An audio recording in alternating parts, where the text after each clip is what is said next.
We had a client that we worked with, and she was really struggling with profitability. She kept raising tuition. She actually did 3 tuition increases within a 15-month cycle, and she still could not catch up.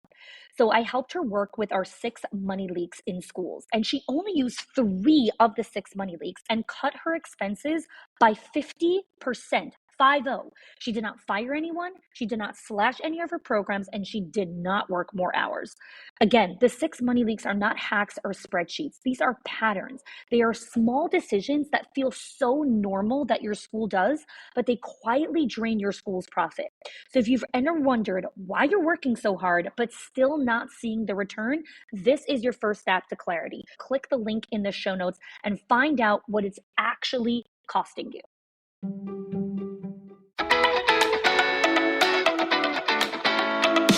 Welcome to the Schools of Excellence podcast, where we have conversations about education, leadership, and building a school of excellence.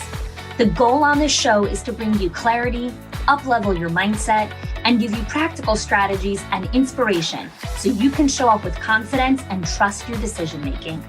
I'm Chani Wolshansky. I'm a mom of 4 under 10, a former New Yorker, and been in the early childhood field my entire life. And I'm so grateful that you've joined me for this conversation.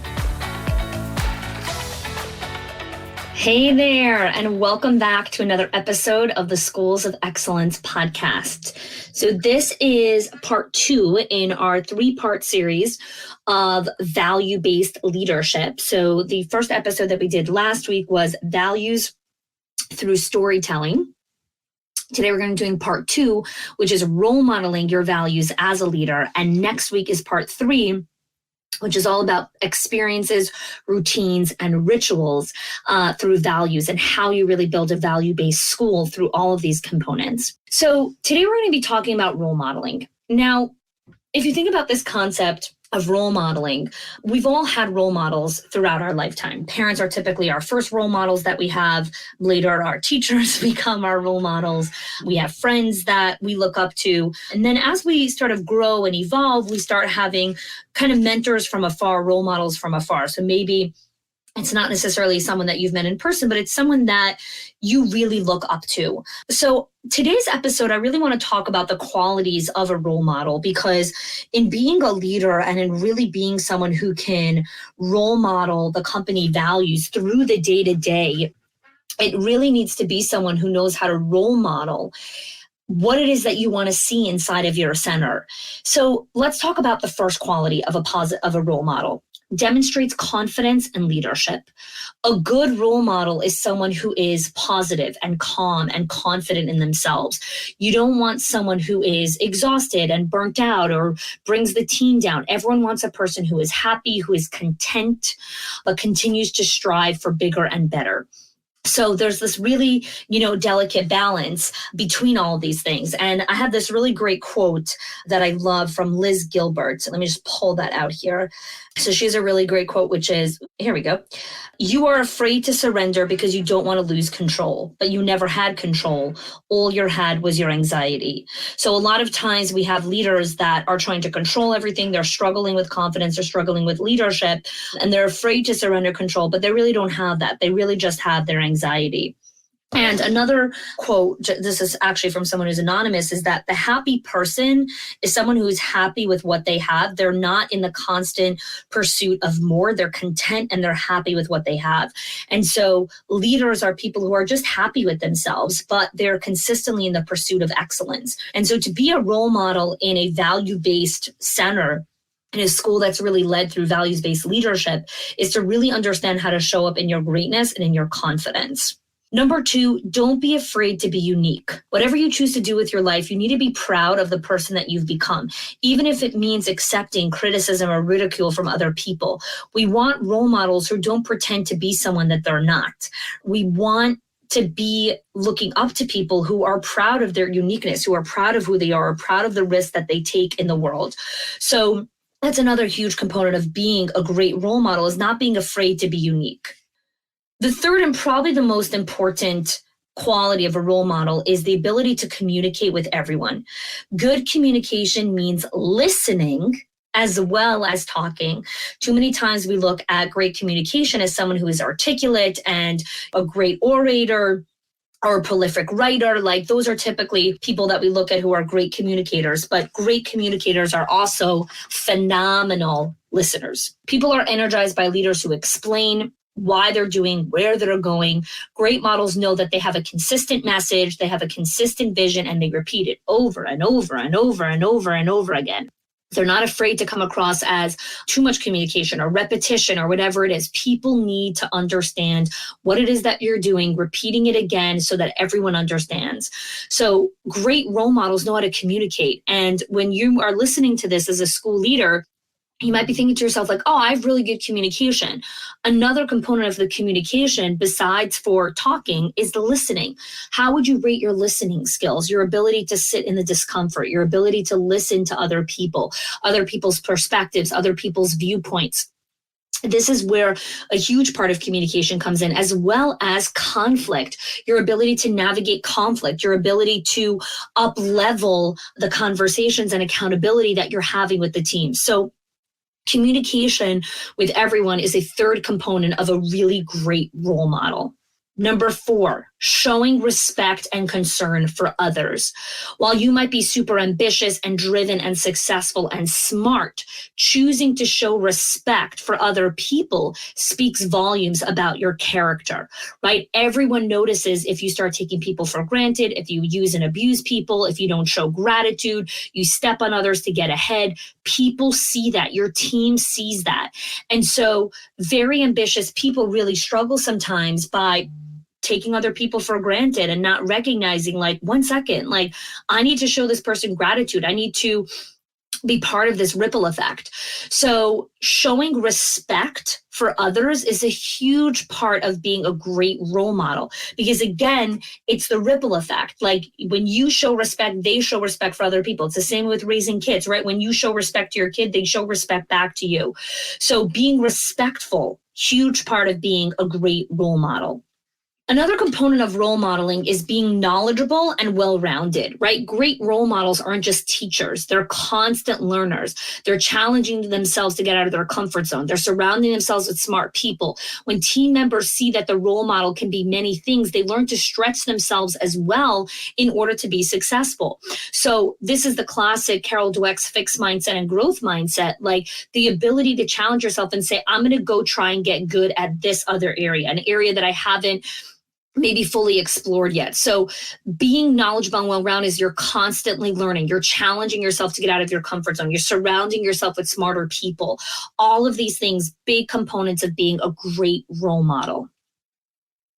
Lastly is humility and the willingness to admit mistakes. Nobody is perfect. When you make a bad decision, let those who are watching and learning from you know that you made a mistake, and then how you plan to correct it. When you apologize and accept personal responsibility and accountability and you course correct, you're demonstrating, right, a huge, huge part of leadership. And an often overlooked part of being a good role model is the humility to admit that you make mistakes, right? This was not a good choice. This was not the best decision.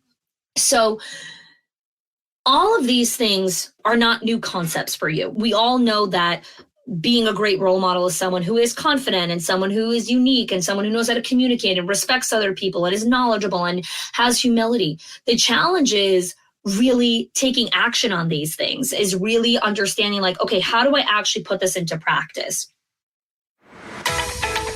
Right now, it seems that wherever you turn, people are looking to join community. People are trying to create and cultivate friendships, relationships. Why is this? Well, during a season that we're in right now, in the current state of the world, we want to be connected with other humans. This is what helps create anchors and grounding as the ground keeps shifting, right? As things feel so ambiguous and so uncertain, and we're like, really? When is all this chaos going to end? We want to go back into this time capsule, but we can only go forward into the future. We're leading out of crisis. We're leading into a whole new level and a whole new era that is happening in the world right now. And when we embrace it, we can actually learn to enjoy this process. However, leaders who are leading schools right now are dealing with a whole new heap of challenges, different from other business owners and other people that are navigating these hardships right now. And that is, we're trying to build legacy in our centers. We're trying to create impact with the parents, with the children.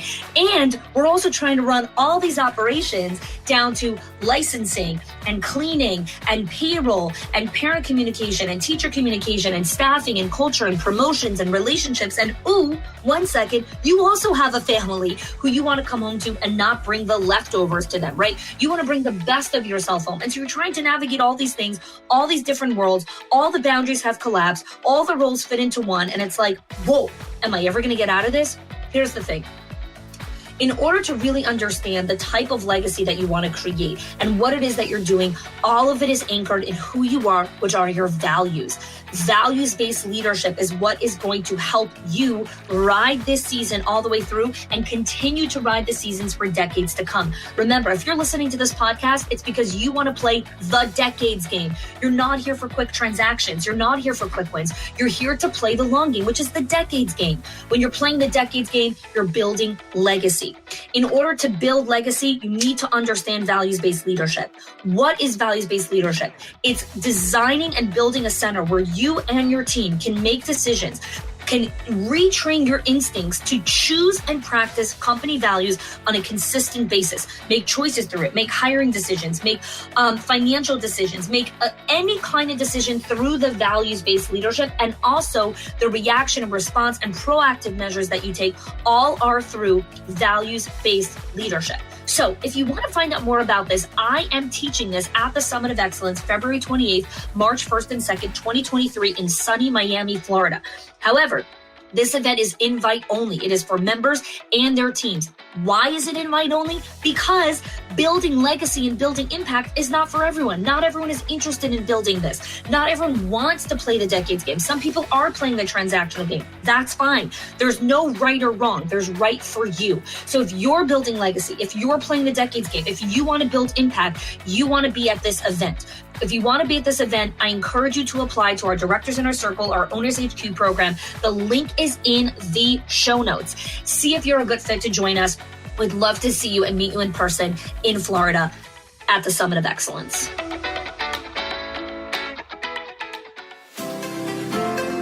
I think the value of being surrounded by other high-performing leaders is a sense of community, not feeling alone, feeling united in a bigger purpose, and also really being able to sit back and get validation for the things that you've done well and receive great insight and ideas for things that maybe you're currently struggling with. You know, Connie says on stage, she was like, okay, I'm going to take that one layer deeper.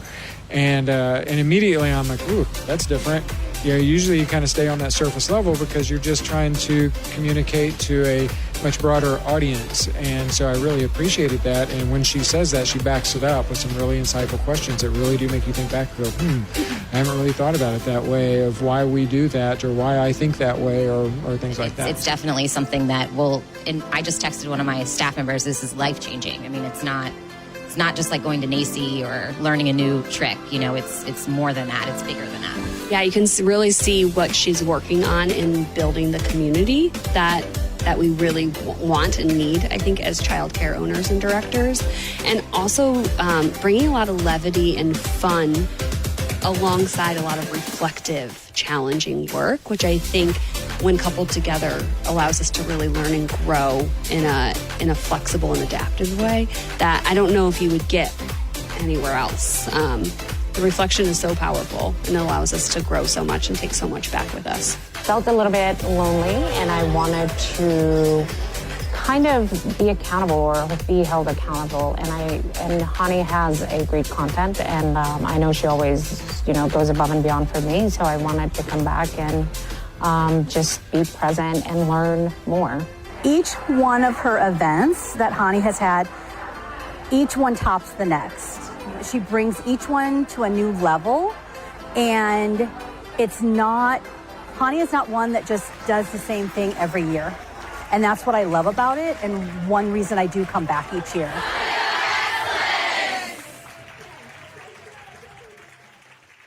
So the first step when we're trying to understand, okay, what is the first step in this process? How do I actually become a better role model? The first step is the self-awareness and saying, okay, from the 6 things that I just heard here, which one is my biggest leadership gap? Is it that I maybe not as confident as I want to be? Maybe that's it. Maybe you're afraid to be who you are, right? You're afraid to be unique. You're trying to be vanilla and be the same as everyone else. Maybe your leadership gap is communication, right? Maybe the part of communication is I need to be a better listener, or I need to articulate better when things are bothering me, or I need to be less passive aggressive and more upfront, right? All of these things are all gaps in our leadership in being good role models. Is your leadership gap the ability to show respect and gratitude for other people, right? So sometimes when people hear this, they're like, I'm very respectful to everyone. Great. Part of respect is not abusing people, not taking them for granted, not showing gratitude. So maybe you need to develop your gratitude practice so that you're being more appreciative of the people that are helping you get to where you want to go. Being knowledgeable and more well-rounded. Where do you need to push yourself out of your comfort zone? Where do you need to do a stretch goal for yourself?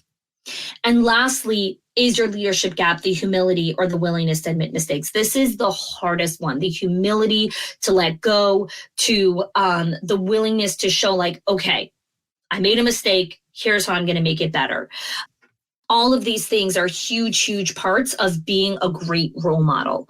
So the reason that I'm talking about this concept here is, in last episode, I spoke about the 4 strategies to value-based leadership, because our Summit of Excellence this year is building legacy through values-based leadership. And the 4 key ways to do that are through storytelling, role modeling, experiences, and routines and rituals. So last episode was all about how to understand the power of storytelling in teaching values. And today we spoke about role modeling in teaching values. So when you have a value inside of your center, whether that's trust, integrity, growth, future, legendary service, personal responsibility, whatever it is, the way that you are going to teach that is through being a role model. So if your value is trust, how are you communicating trust? How are you listening in a way that demonstrates trust? If you have a value of trust, how are you showing respect to other people that demonstrate that value of trust, humility, right? All of these different ways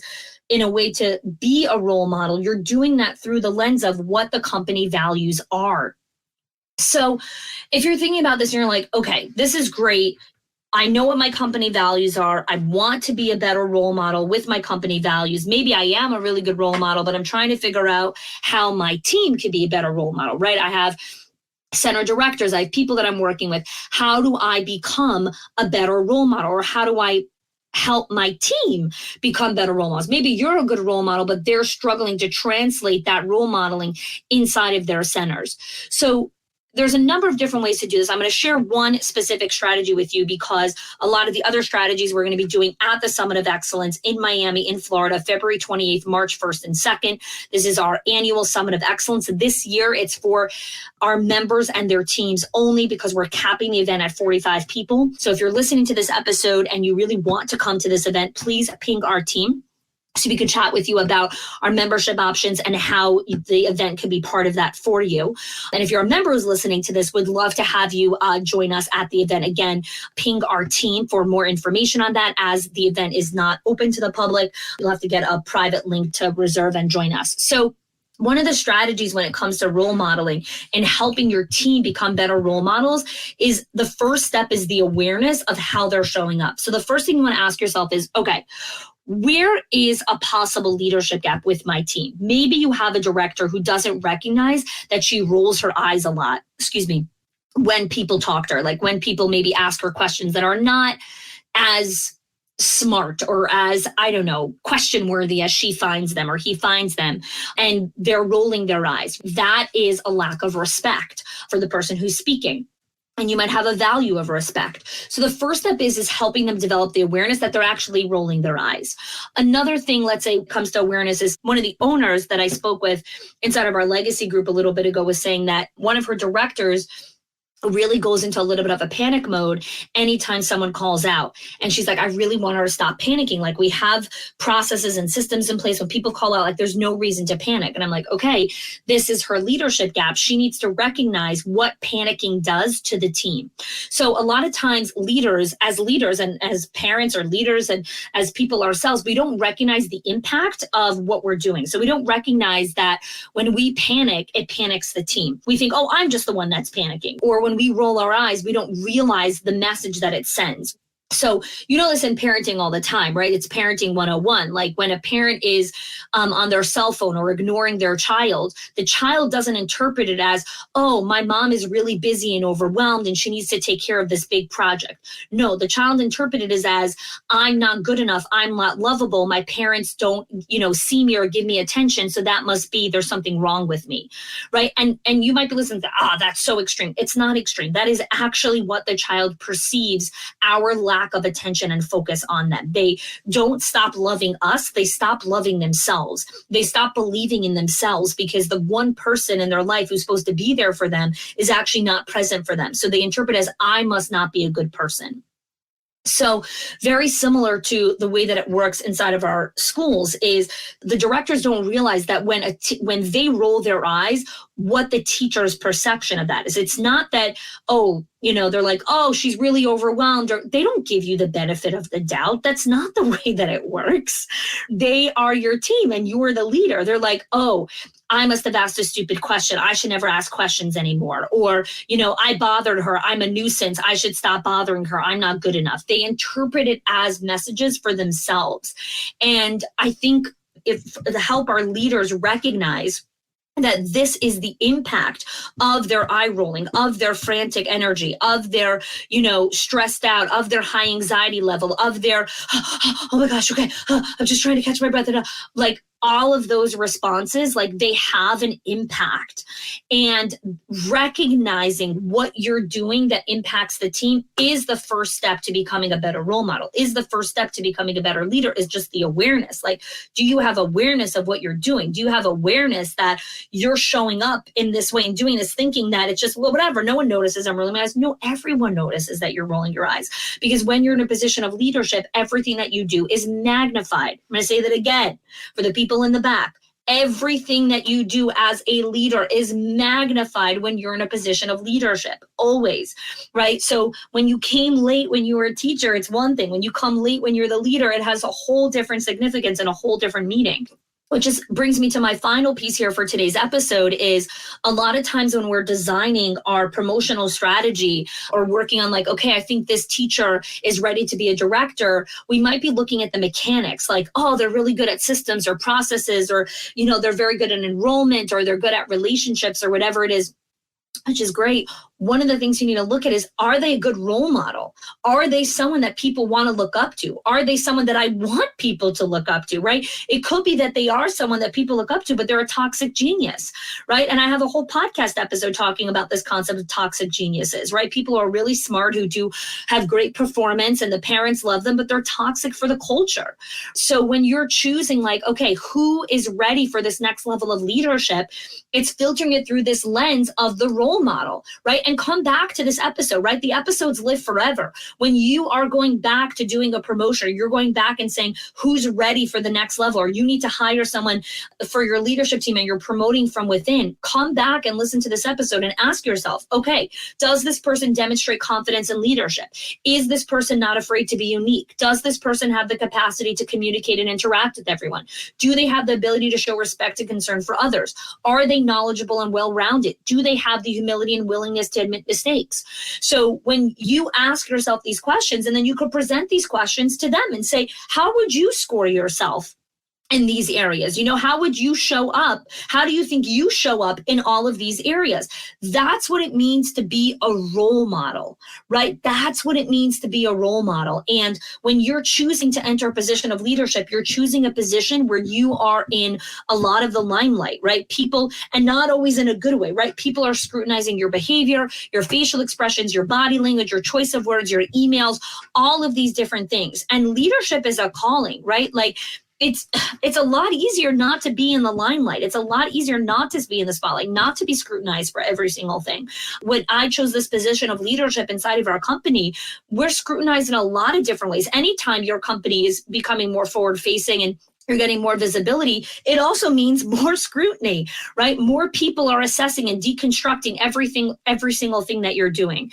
And so a lot of times leaders, young teachers want the position, but what they really want is all the perks of that position and not necessarily the things that come along with it, which is our being a role model, being a leader, being emotionally available for the team, being of service, supporting the people. Like, that's not necessarily what people are going for. They're looking for the status, they're looking for the pay increase, they're looking for the power, whatever it is. And so I really like this as a model to help you guys make better decisions when you're looking to see who needs to be promoted and is this person really a role model, right? Is this person really a role model? So that's what I have for you for today. I hope this episode was helpful in giving you some better frameworks and understanding the qualities of a role model and how to really identify from a self-awareness perspective who is ready to be that role model, even in your current levels of leadership. Like, assess your current levels of leadership and run those questions through them. And then asking yourself, am I being the role model that I want to be for my leadership team or for my staff if you don't have a leadership team? So thanks so much for joining us for today's episode. Would absolutely love if you can do us a solid and leave us a review. We just recently celebrated our 100th podcast episode, which is super exciting. And we are working hard to get 100 reviews on iTunes so that more leaders can continue to find us. So if you haven't had a chance to rate and leave us a review, if this is your first time listening to the show, if you're listened to the show for a while but haven't had a chance to leave us a review, would absolutely love if after today's episode you can go into iTunes and rate and leave us a review on the podcast. Again, thanks so much for listening, and I hope you join us for next week, the third episode in this 3-part series. We're going to be talking about experiences, routines, and rituals to build legacy through values-based leadership. All right, thanks so much for joining. If you are loving the Schools of Excellence podcast and have gotten any value out of it for your school, I would love if you can do 2 things for me. 1, subscribe to the show so you never miss an episode. And 2, can you please leave us a review? Reviews help other school leaders know that this is the place to learn how to build a school of excellence. And I would be so grateful if you can do that for us. Your help and support makes this show to be able to be listened by the thousands of other school leaders all around the world. Thanks so much for listening, for giving us your time and attention each and every week, and I appreciate that you have joined us.